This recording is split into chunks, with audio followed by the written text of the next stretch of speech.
Hello and welcome back to Digital Assets Daily. Good morning, good afternoon, or good evening, wherever you are in your corner of the world. I want to get into a few articles, not so much of the content in the articles, but really the headline describes all you need to know.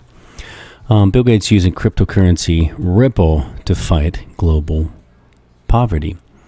The potential for using blockchain to do real good in the world is no longer just a concept.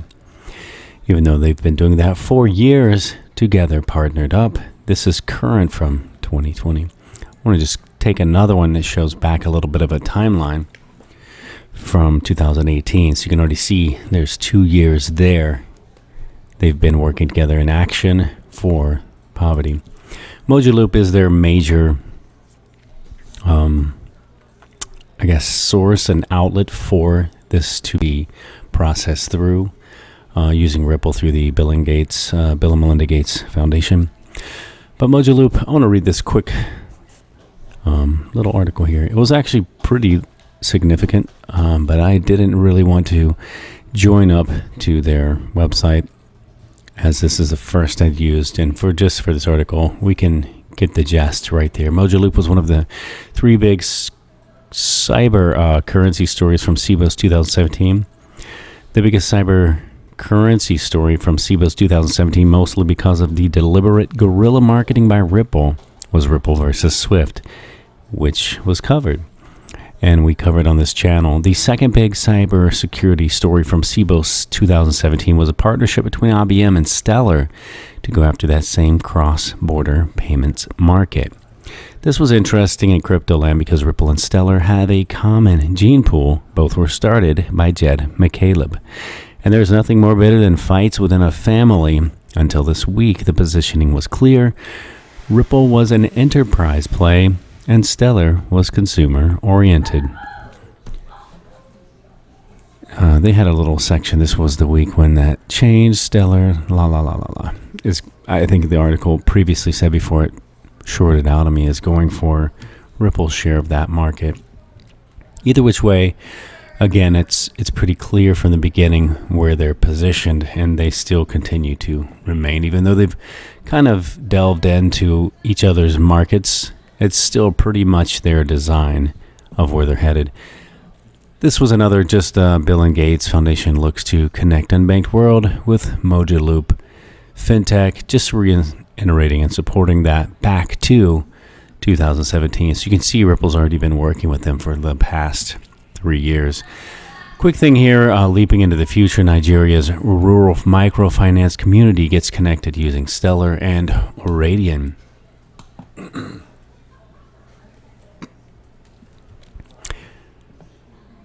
And here you have, in the 70s, microfinance took off as people started extending credit to small business and farmers as a way of getting them out of poverty.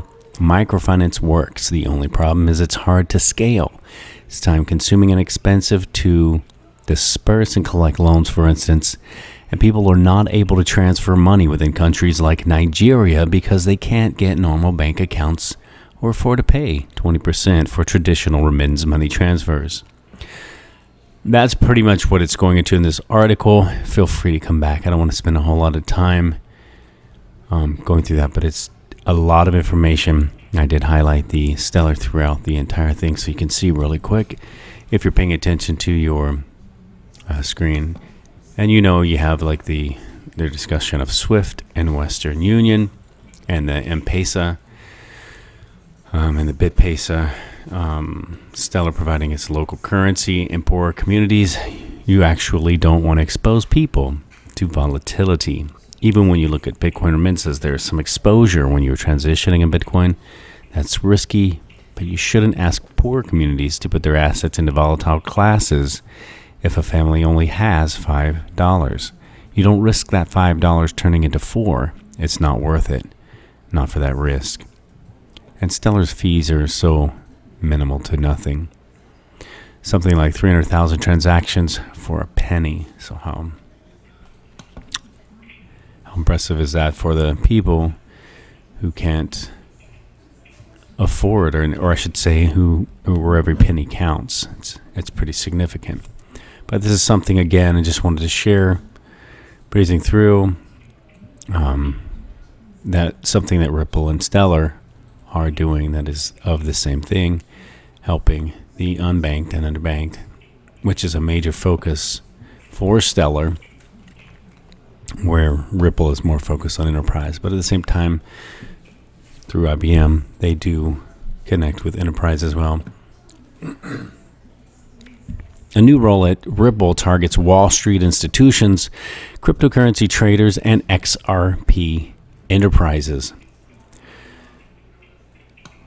And here, Ripple's creating a new role to expand its presence among Wall Street institutions and improve its narrative in the crypto community. In a new job listing, the San Francisco startup says it's looking for a vice president of marketing. So if you think you would make a great vice president of marketing, definitely contact Ripple if that's something that you're interested in, other than being just an investor. But the role is designed to build Ripple's corporate brand by threading the needle and simultaneously targeting large players in the world of finance and influential participants in the world of cryptocurrency.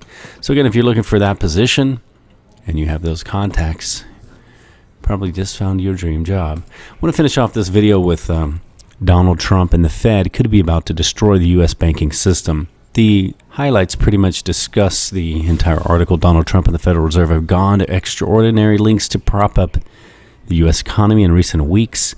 The issue at hand and the lockdowns put in place to slow its spread have ravaged the U.S. economy, with the Fed and the Trump administration pumping a staggering $6 trillion USD into the system since March and taking interest rates back to record lows to keep it on its feet.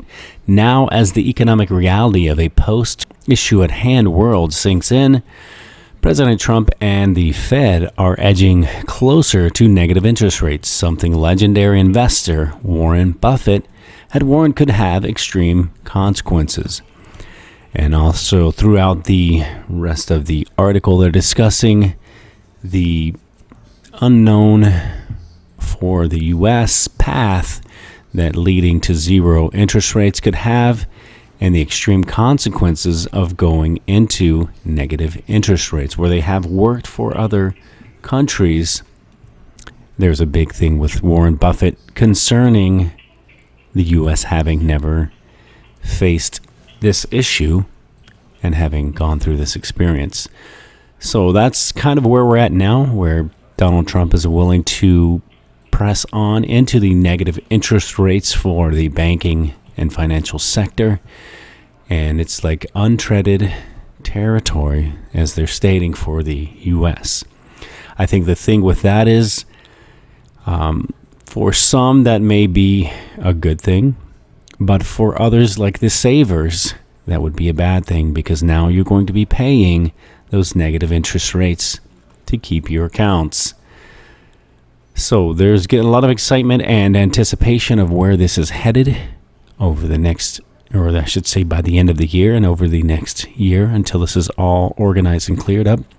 But again, it's laying out the perfect plan for them to enact the new quantum financial system. So again, if you're invested in XRP and in Stellar, this is looking better and better by the moment, even though for most it's being a little bit more scary. I'm going to finish off this article with a final thought. The harder you work for something, the greater you'll feel when you achieve it. This is not financial advice. It is for entertainment purposes only, and we'll catch you in the next one.